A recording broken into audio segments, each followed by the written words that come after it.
अहिल्यानगर जिल्ह्यातील ताजा घडामोडी बघण्यासाठी आजच रोखोक या वृत्तवाहिनीला सबस्क्राईब करा, लाईक करा आणि शेअर करा।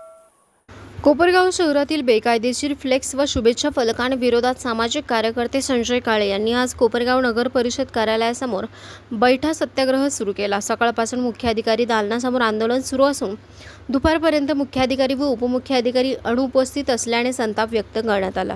काळे यांनी आरोप केला की उच्च न्यायालयाच्या निर्बंधनानंतरही शहरात मोठ्या प्रमाणात बेकायदेशीर फ्लेक्स लावले जात असून अनेक ठिकाणी परवानगी न घेता फलक उभारले जात आहे। त्यामुळे नगरपालिकेचा जाहिरात करही बुडत आहे। शासकीय इमारती, चौके, रस्ते, दुभाजक तसेच वीज खांबावर फ्लेक्स लावले जात असून यामुळे अपघातांचा धोका वाढत आहे। शाळा, महाविद्यालय व दवाखान्यांच्या परिसरातही नियमबाह्य फलक आढळत असल्याचा आरोप करण्यात आला आहे। उच्च न्यायालयाच्या आदेशानुसार फलकांवर आवश्यक माहिती नमूद करणे बंधनकारक असतानाही ती पाळली जात नसल्याचे त्यांनी सांगितले। तसेच या संदर्भात कोणतीही ठोस कार्यवाही होत नसल्याने शहराचे विद्रुपीकरण वाढत असल्याची खंत त्यांनी व्यक्त केली। उच्च न्यायालयाच्या आदेशाचे पालन करा अशी मागणी करत काळे यांनी आंदोलन सुरू ठेवण्याचा इशारा दिला असून प्रशासनाच्या भूमिकेकडे आता सर्व नागरिकांचे लक्ष लागून आहे। रोकटोक मराठीसाठी प्रतिनिधी हाफिज शेखसह शेहबाज कुरेशी, कोपरगाव।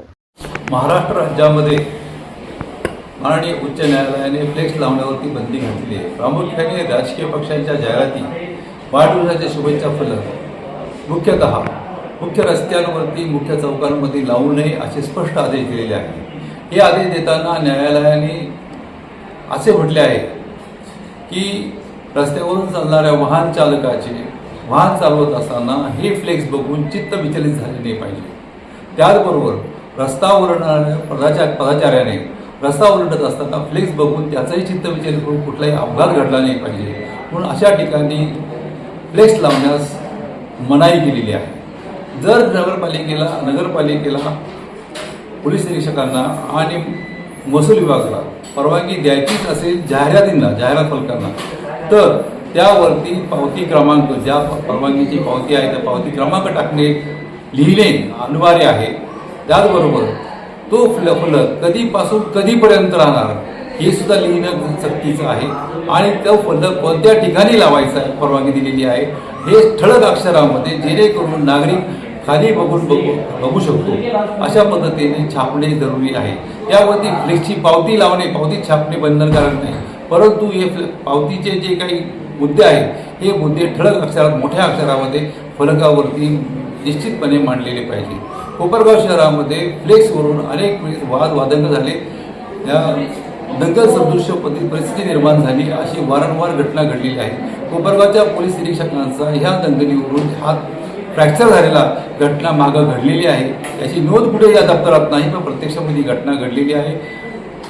अशा परिस्थितीमध्ये कोपरगाव शहरामध्ये वारंवार फ्लेक्स लागतात आणि हे फ्लेक्स लावू नये म्हणून मी जवळजवळ 15 वर्षापासून रेग्युलर आंदोलन करत आहे। परंतु उच्च न्यायालयाच्या आदेशाला कचऱ्याची टोपली दाखवणारे हे मुख्याधिकारी, पोलीस निरीक्षक आणि महसूल विभागाचे तहसीलदार हे इतके निर्डावले की उच्च न्यायालयाच्या आदेशाला जुमानायला तयार नाहीत। शहराचं विद्रुपीकरण करणे हा कायद्याने गुन्हा आहे आणि या गुन्ह्याअंतर्गत उच्च न्यायालयाने जनहितार्थ याचिका 155/17 मध्ये आदेश देताना स्पष्ट केलेले आहे की मुख्याधिकारी यांनी 2 पोलीस घेऊन, सशस्त्र पोलीस घेऊन ताबडतोब ज्या ठिकाणी फ्लेक्स लागले त्या फ्लेक्सचा फोटो काढणे, त्याचा पंचनामा करणे आणि त्या संबंधितांवरती गुन्हा दाखल करणे असे आदेश दिलेले असताना मुख्याधिकारी बोटचेपी धोरण घेतात। 7वा वेतन आयोग यांना गप्प बसण्याचा मिळतो का, हाच मोठा प्रश्न निर्माण झालेला आहे।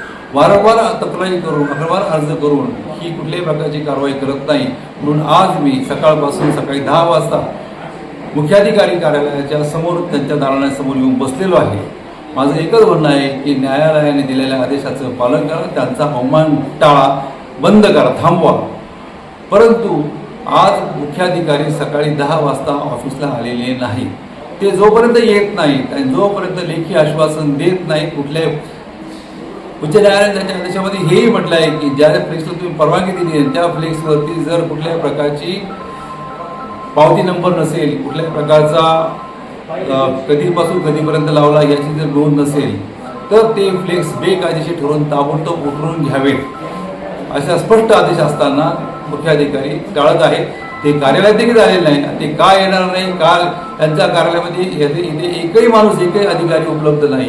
मी माझं कर्तव्य बजावत राहणार. जोपर्यंत ते येत नाही तोपर्यंत मी इथं बसणार. कोपरगाव शहरातले ज्या फ्लेक्सवरती तारीख नाही, ज्या फ्लेक्सवरती ठिकाण नाही, ज्या फ्लेक्सवरती पावती नंबर नाही, ते फ्लेक्स तात्काळ उचलून घ्यावेत आणि त्यांच्याप्रती कडक कारवाई व्हावी.